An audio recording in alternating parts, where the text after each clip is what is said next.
Welcome to news alert. Guntakal TDP MLA Gummanur Jayaram సంచలన వ్యాఖ్యలు చేశారు. స్థానిక సంస్థల ఎన్నికల వరకు వైసీపీ శ్రేణులు టీడీపీలో చేరేందుకు అవకాశం ఉందని, ఆ సమయంలోగా చేరకపోతే తోకలు కత్తిరించి సున్నా పెడతామంటూ ఘాటుగా హెచ్చరించారు. లోకేష్ రెడ్ బుక్ క్లోజ్ చేస్తే తాను ఎన్నికల తర్వాత రెడ్ బుక్ ఓపెన్ చేస్తానని స్పష్టం చేశారు. ఇప్పటికైనా వైసీపీ నేతల వాస్తవాలు తెలుసుకుని టీడీపీలోకి రావాలని సూచించారు.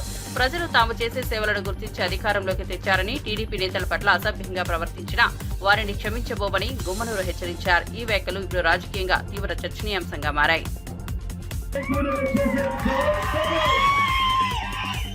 మనందరం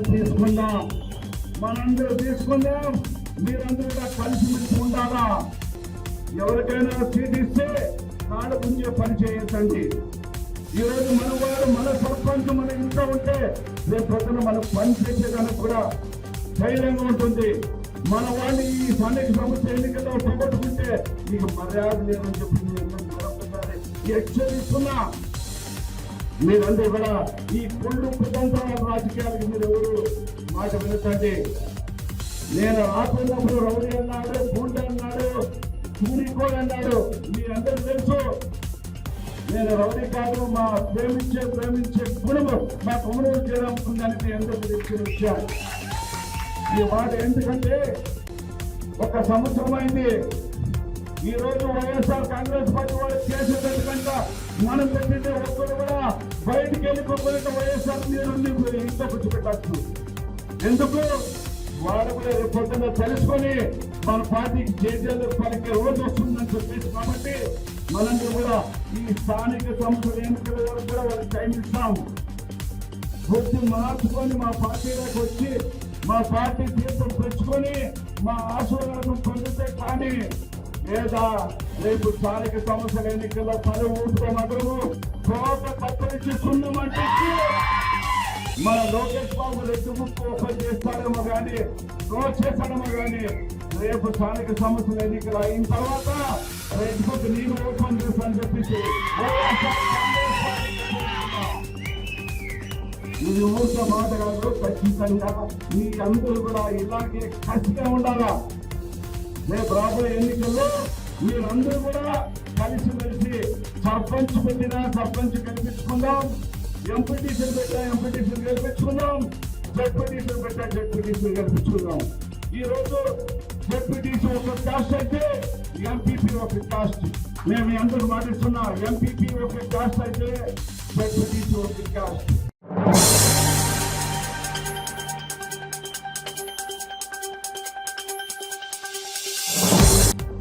తెలంగాణ వాదులపై దాడి చేయించిన జగన్తో ముఖ్యమంత్రి కేసీఆర్ కు ఇంత స్నేహం ఎందుకని ఎమ్మెల్సీ అద్దంకి దయాకర్ తీవ్రంగా ప్రశ్నించారు. రాయలసీమను రతనాల సీమగా మారుస్తామని చెప్పిన కేసీఆర్ ఎవరి జాగీర్ అని మాట్లాడుతున్నారంటూ విస్మయం వ్యక్తం చేశారు. మంత్రి రోజా ఇంటికి వెళ్లి రొయ్యల పులుసు తినేంత సన్నిహిత్యం ఎందుకని ప్రశ్నించారు.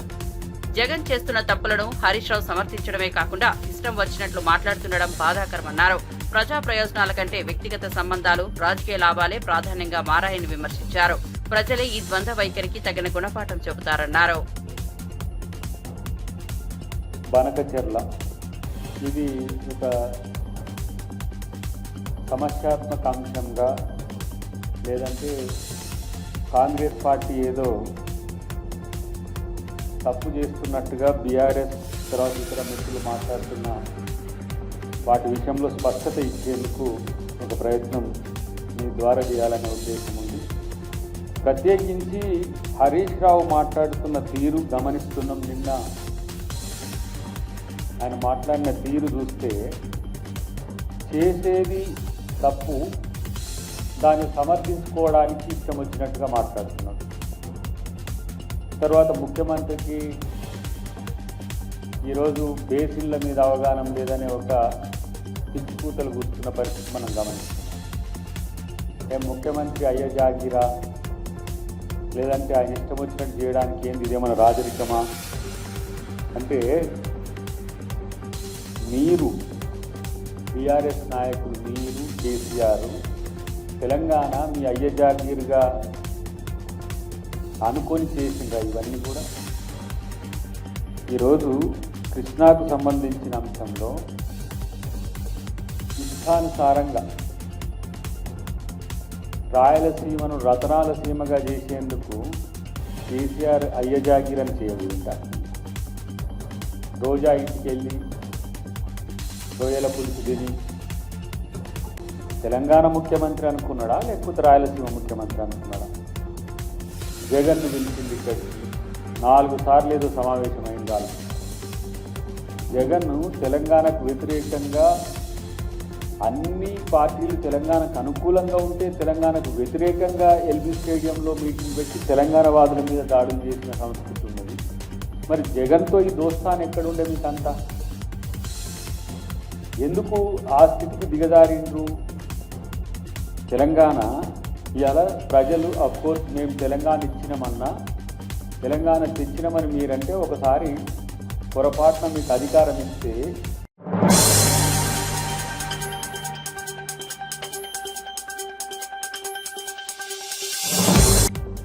బీహార్ను పేదరికంలోకి నెట్టిన వారు కాంగ్రెస్ ఆర్జేడీ పార్టీలేనని ప్రధాని నరేంద్ర మోదీ ఘాటు వ్యాఖ్యలు చేశారు. బీహార్ రాష్ట్రంలోని సివాన్లో 5,900 కోట్లతో 28 అభివృద్ధి ప్రాజెక్టులకు శంకుస్థాపన చేసిన అనంతరం మోదీ మాట్లాడుతూ ఆ పార్టీల పాలనలో అక్రమాలకు అడ్డు అదుపు లేకుండా జంగిల్ రాజ్ సృష్టించారని మండిపడ్డారు. బీహార్ వలస కూలీల ఊరిగా మారడానికి కారణం అవే పార్టీలేనని పేర్కొన్నారు. వారి పాలన ప్రజల అవసరాలను విస్మరించి కేవలం కుటుంబ సంపదను పెంపే లక్ష్యంగా సాగిందని విమర్శించారు. కాంగ్రెస్ లైసెన్స్ లో రాజులో నేతలు ధనవంతులయ్యారని, పౌరులు మాత్రం పేదలుగా మిగిలిపోయారన్నారు. అంబేద్కర్ ను అవమానించిన ఆర్జేడీను ప్రజలు ఎప్పటికీ క్షమించరని తెలిపారు. लालटेन वालों ने मिलकर बिहार के स्वाभिमान को बहुत ठेस पहुंचाई। इन लोगों ने ऐसी लूट खसोट मचाई कि गरीबी बिहार का दुर्भाग्य बन गई। अनेक चुनौतियों को पार करते हुए नीतीश जी के नेतृत्व में एनडीए सरकार बिहार को विकास की पटरी पर वापस लाई है। ये तो बिहार के लिए और भी बहुत कुछ करना है।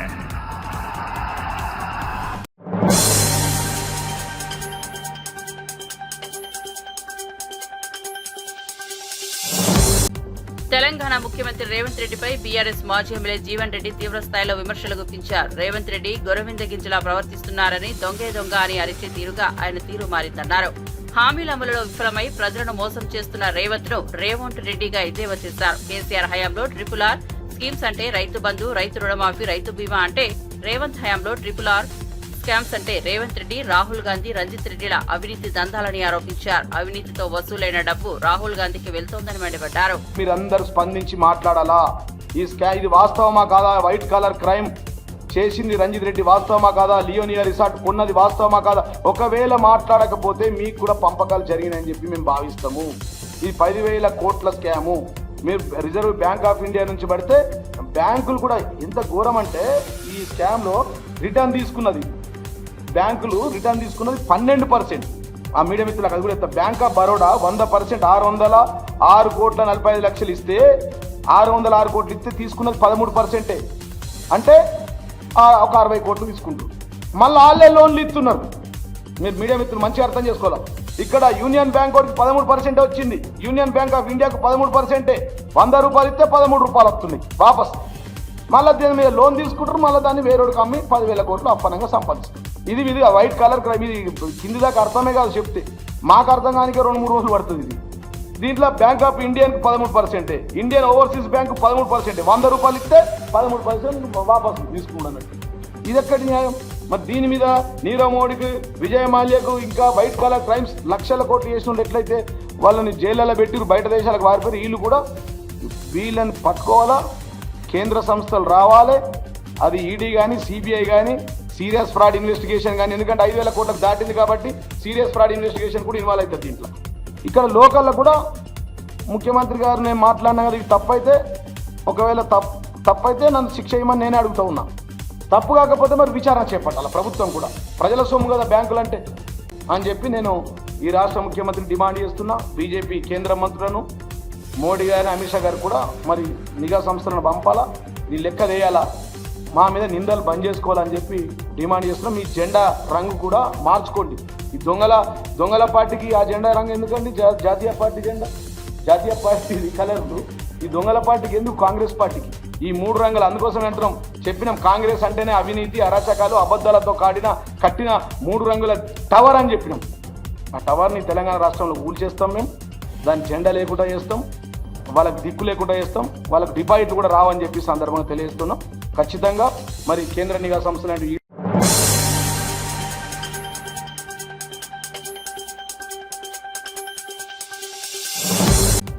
హైదరాబాద్ లో ట్రాఫిక్ నిర్వహణలో పోలీసులు మెరుగైన ఫలితాలు సాధిస్తున్నారని పోలీస్ కమిషనర్ సివి ఆనంద్ వెల్లడించారు. గత ఏడాది యావరేజ్ స్పీడ్ 15 నుంచి 18 కిలోమీటర్ల పైన ఉండగా ప్రస్తుతం 26కు పెరిగిందని తెలిపారు. ఎస్ఐల నుంచి పై స్థాయి అధికారులతో సమావేశం నిర్వహించి ట్రాఫిక్ యాక్షన్ ప్లాన్ పై చర్చించారు. ఆపరేషన్ రోప్, వీఐపీ మూవ్మెంట్ నిర్వహణ తదితర చర్యల ద్వారా ట్రాఫిక్ క్రమబద్దీకరణ మెరుగవుతోందన్నారు. ఆటోమేటిక్ మోడ్ లో ట్రాఫిక్ సిగ్నల్స్ శాతం 90%కి పెంచే నిర్ణయం తీసుకున్నామని చెప్పారు. ట్రాఫిక్ ఉల్లంఘనలపై కఠినంగా వ్యవహరిస్తున్నట్లు స్పష్టం చేశారు. వాహనదారులను నిబంధనలు పాటించే పద్ధతిని అలవర్చుకోవాలని పిలుపునిచ్చారు. కెమెరాస్ అనేది అంటే పెద్ద పెద్ద బిల్డింగ్స్ ఏవైతే ఉన్నాయో దానిపైన ఒక 25 ప్రాంతాల్లో ఈ విధంగా మీరు చూస్తున్నారు. కెమెరాస్ ద్వారా మాకు ఈ bird's eye view of the traffic వస్తుంది. ఇది కొత్త ఆలోచన, కొత్త అంటే ఉన్న బిల్డింగ్స్నే వాడుకోవడం. ఎక్స్పెరిమెంటల్ బేసిస్లో మేము డ్రోన్స్ 2 కొనిచ్చాం ట్రాఫిక్ పోలీస్కి. డ్రోన్స్ ద్వారా ట్రాఫిక్ మేనేజ్మెంట్ చేయాలి అనే ఉద్దేశం. సో ఇటువంటి స్ట్రెచెస్లో ఎక్కడ ఎటువైపు నుంచి మనకు కంజెషన్ పెరుగుతుంది, మళ్ళీ దాన్ని బట్టి మనం ఏ విధంగా చర్యలు తీసుకోవాలి అనే 24 అవర్స్ దీనిపైన వాచ్ పెట్టడంతో మాకు ఇన్ఫర్మేషన్ ఇప్పుడు అందుబాటులో ఉండడంతో we're able to take better decisions in traffic management. మాకు ITMS integrated traffic management system అనేది ఆల్రెడీ దాని ఒక 100 కోట్ల విలువ గల ట్రాఫిక్ మేనేజ్మెంట్ సిస్టమ్ L&T వాళ్ళు ఏర్పాటు చేశారు. వచ్చే రోజుల్లో ఈ ITMS సిస్టమ్ ఏదైతే ఆల్రెడీ మా దగ్గర ఉందో అదే కాకుండా గూగుల్ సంబంధించిన ఫీచర్స్ ఏవైతే ఉన్నాయో అన్నీ కూడా ఓవర్లాప్ చేసి ఏ విధంగా సిగ్నల్ టైమింగ్స్ని ఇంకా పర్ఫెక్షన్ తీసుకురావడానికి, లేకపోతే కంజెషన్ స్టడీ చేయడానికి ఇంకా ఎక్కువ స్థాయిలో ఆస్కారం ఉంటుందని మీ అందరికి తెలియజేస్తున్నాను.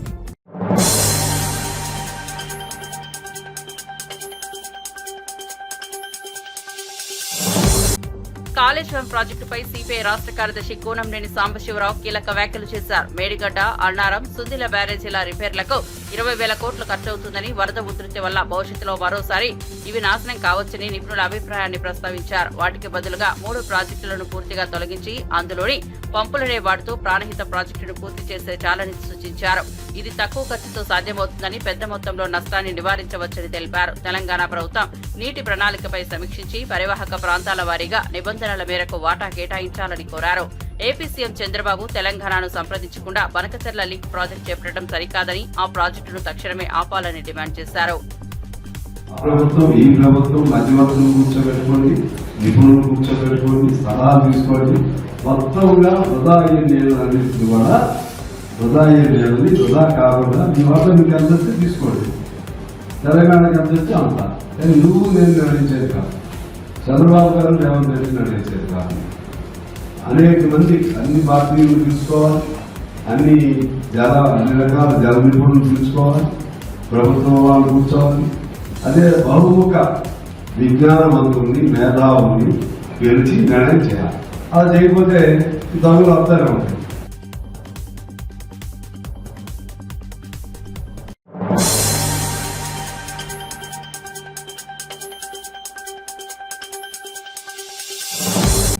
వైఎస్ఆర్సీపీ అధినేత వైఎస్ జగన్మోహన్ రెడ్డి రెంటపాల పర్యటనను అడ్డుకోవాలని కూటమి ప్రభుత్వం చేసిన ప్రయత్నాలు పూర్తిగా విఫలమయ్యాయని మాజీ మంత్రి విడుదల రజని వ్యాఖ్యానించారు.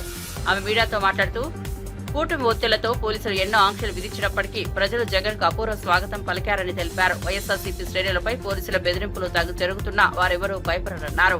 జగన్ కాన్వాయ్ వల్ల ఓ వ్యక్తి మరణించారన్న ఎల్లో మీడియా ప్రచారం పూర్తిగా అవాస్తవమని, ప్రజల మద్దతును దెబ్బతీయాలని కుట్రగా తప్పుడు వార్తలు విస్మరించారని విమర్శించారు.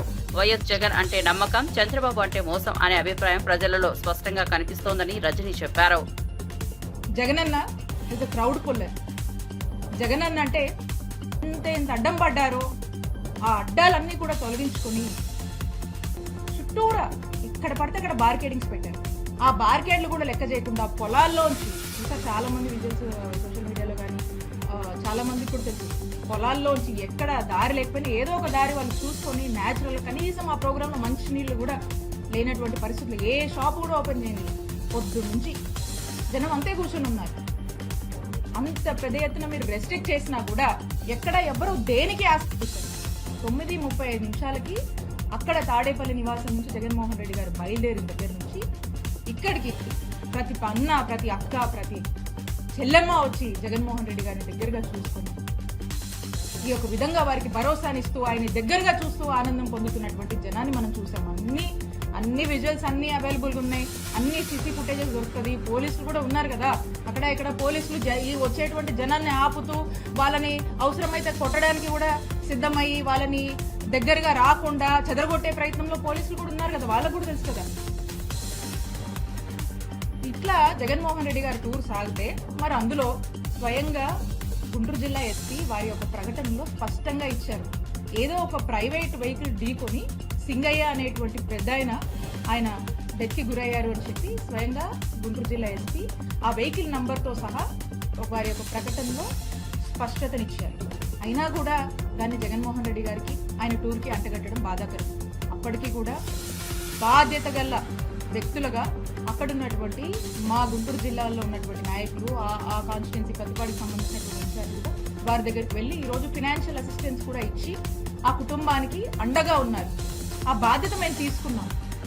అలానే సతన్పల్లిలో మేము రీచ్ అయ్యేసరికి సీసీటీవీ ఫుటేజ్ కూడా చాలా మంది చూశారు.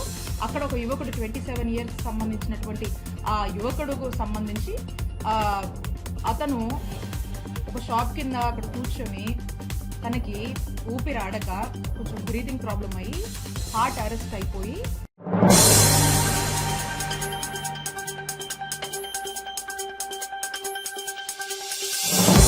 వైసీపీ శ్రేణులు ప్రదర్శించిన రప్పా నరుకుతాం పోస్టర్లను జగన్ సమర్థించడం దారుణమని షర్మిల మండిపడ్డారు. ఒక పార్టీ అధ్యక్షుడిగా జగన్ సమాజానికి ఏ సందేశం ఇవ్వదలుచుకున్నారో స్పష్టం చేయాలన్నారు. రెచ్చగొట్టే హింసాత్మక వ్యాఖ్యలు ప్రజాస్వామ్యానికి విరుద్ధమని పేర్కొన్నారు. నరుకుతాం, చెప్పుతాం, బట్టలు ఊడదీస్తాం అనే బూతు రాజకీయాలకు స్థానం లేదని హితవు పలికారు. ఇటువంటి మాటలు అనడమేంటని ప్రశ్నించిన షర్మిల రాజకీయాల్లో సంస్కారానికి ఇది పూర్తి విరుద్ధమని వ్యాఖ్యానించారు. ప్రజల మధ్య అసహనం రేపేలా వ్యవహరించడాన్ని తిప్పికొట్టాలని కోరారు. జనాన్ని గౌరవించిన నాయకత్వం ప్రజల చేతుల్లోనే తగిన బుద్ధి తెలుసుకుంటుందని హెచ్చరించారు. వైసీపీ పార్టీకి నాయకుడిగా ఉండి కూడా జగన్మోహన్ రెడ్డి గారు ఇంత వయలెంట్ వ్యాఖ్యలు చేస్తున్నారు అంటే నిజంగానే చాలా ఆశ్చర్యంగా ఉంది. ఇది చాలా దురదృష్టకరం. మేము నరికేస్తాము, మేము చంపేస్తాము, మేము బట్టలు ఉడగిస్తాము, మేము ఎంటబడి కొడతాము, ఇవన్నీ ఒక నాయకుడిగా మాట్లాడాల్సిన మాటలు కావు. కాంగ్రెస్ పార్టీ దీన్ని ఖండిస్తుంది. జగన్మోహన్ రెడ్డి గారికి బీజేపీతో సత్సంబంధాలు ఉన్నాయి. జగన్మోహన్ రెడ్డి గారు ముమ్మాటికి మోడీ గారికి దత్తపుత్రుడే. అందుకే ఆ ఒక్క విషయంలోనే కాదు, ప్రతి విషయంలో కూడా మోడీ గారి సపోర్ట్ ఉంది కాబట్టే జగన్మోహన్ రెడ్డి గారు ఇంత విచ్చలవిడిగా, ఇంత బహిరంగంగానే ఇన్ని అరాచకాలు చేయగలుగుతున్నారు.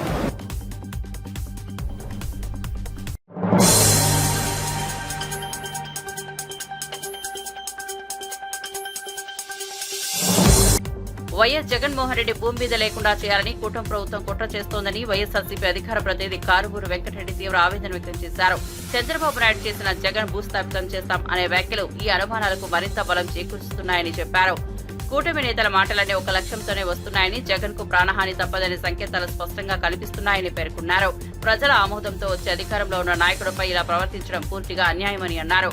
జగన్ కి ఏదైనా జరిగితే పూర్తి బాధ్యత కూటమి ప్రభుత్వానిదేనని హెచ్చరించారు. వైఎస్ఆర్సీపీ శ్రేణులు జగన్ భద్రతపై అప్రమత్తంగా ఉండాలని కారుమూరు పిలుపునిచ్చారు.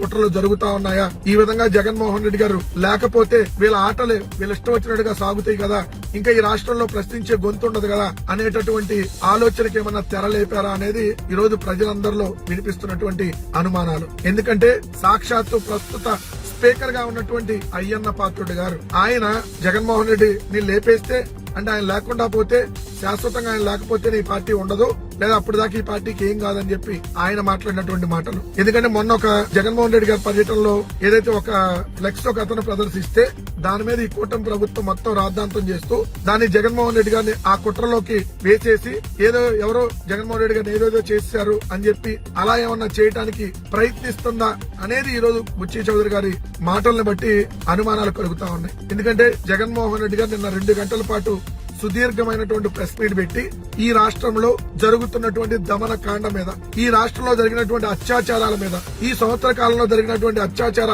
హత్యల మీద, జరిగినటువంటి హత్యల మీద, అదే విధంగా ఈ కూటమి ప్రభుత్వం ఇస్తానన్నటువంటి ఏ ఒక్క వాగ్దానాన్ని అమలు చేయకుండా ప్రజలను ఏ విధంగా మోసం చేసిందో ఆ మోసం చేసినటువంటి దాని మీద విత్ ప్రూఫ్స్ తో, విత్ ఆధారాలతో జగన్మోహన్ రెడ్డి గారు ప్రెస్ మీట్ పెడితే, కానీ తెలుగుదేశం పార్టీకి సంబంధించినటువంటి నాయకులు దానికి పూర్తి విరుద్ధంగా జగన్మోహన్ రెడ్డి గారు ఆ రపా అనేటటువంటి దాని మీద మాట్లాడారు.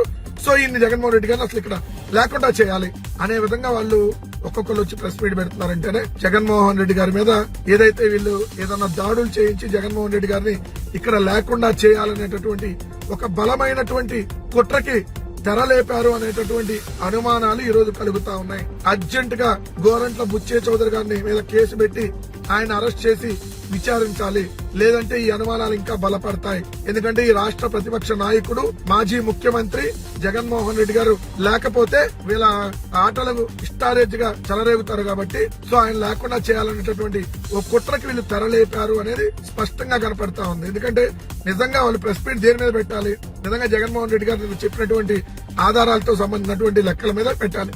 కానీ వీళ్ళు ఒక్కొక్కరు వచ్చి జగన్మోహన్ రెడ్డి గారు లేకుండా చేస్తాం, భూస్థాపి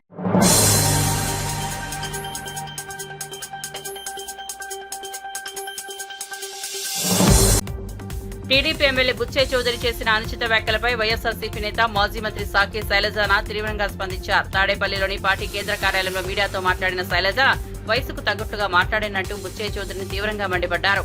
జగన్ తల నరికితే తప్పేంటని మాట్లాడ ఓ బాధ్యతాయుతమైన నేతకు తగదు అన్నారు. టీడీపీ నేతలు జగన్ పేరు వింటేనే భయపడుతున్నారని, చంద్రబాబు మెప్పు కోసం బుచ్చే అనవసర వ్యాఖ్యలు చేస్తున్నారని ఎద్దేవా చేశారు. అలాగే రవితేజ మరణం విషయంలో టీడీపీనే కుట్రలో భాగమైందని ఆరోపించారు. ప్లగ్లర్ల మీద పుష్ప సినిమా డైలాగులు రాసి ఆయన ముందుకు నెట్టినది టీడీపీనని, అతని కుటుంబం మొత్తం టీడీపీలోనే ఉన్నారని తెలిపారు. ఈ కుట్ర వల్లే రవితేజ బలయ్యాడని, ఇది విచారకరమన్నారు.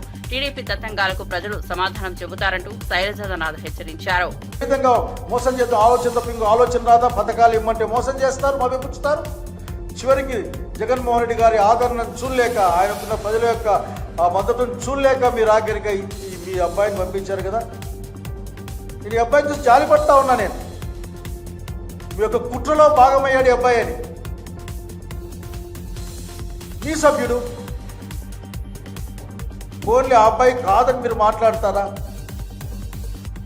అయ్యా ఇదిగో ఎన్నికలకు ముందు ఆయన ప్రవీణ్ అనుకుంటారు, భాష్యం ప్రవీణ్ గారు అనుకుంటాను, ఎమ్మెల్యే గారు. ఆయన సమక్షంలో వాళ్ళ నాన్నగారు తెలుగుదేశం పార్టీ కండువా వేసుకున్నదే కదా. అంటే కుటుంబం యావత్తు కూడా తెలుగుదేశం పార్టీలో ఉందన్నమాట వాస్తవం కదా. ఇప్పుడు ఆ కార్డు ఎక్స్పైరీ కూడా 26 దాకా ఉంది.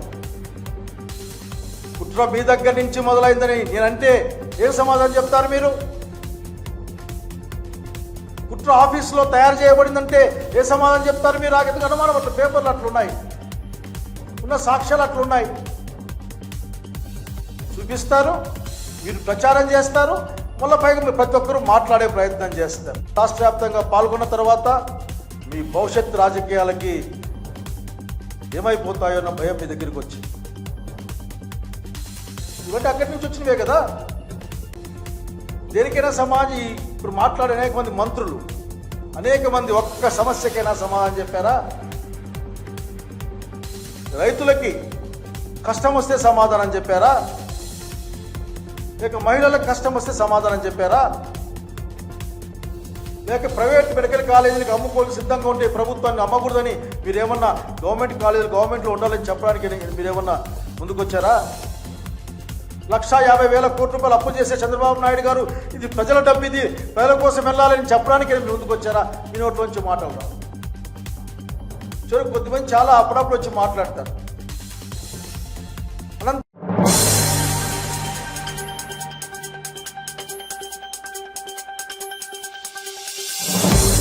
శ్రీశైలం జలాశయం మళ్లీ జలకలను సంతరించుకుంటోంది. ఎగువ ప్రాంతాల్లో కురుస్తున్న వర్షాల ప్రవాహంతో కృష్ణానదిలో వరద ప్రవాహం ప్రారంభమైంది. దీంతో జలాశయాలకి వరద నీరు చేరుతోంది. శ్రీశైలం ప్రాజెక్టు పూర్తిస్థాయి నీటి మట్టం 885 అడుగులు కాగా ప్రస్తుతం 847 అడుగులకు చేరుకుంది. జలాశయం సామర్థ్యం 215 టీఎంసీలు కాగా ప్రస్తుతం 72.5 టీఎంసీల నీటి నిల్వ ఉంది. వర్షాలు ఈ విధంగా కొనసాగితే వచ్చే రోజులలో నీటి మట్టం మరింతగా పెరిగే అవకాశం ఉంది. సాగునీటి అవసరాలకు విద్యుత్ ఉత్పత్తికి ఇది ఊరటనివ్వనుంది. అధికారులు జలాశయం పరిసర ప్రాంతాల్లో పరిస్థితిని నిత్యం పర్యవేక్షిస్తున్నారు.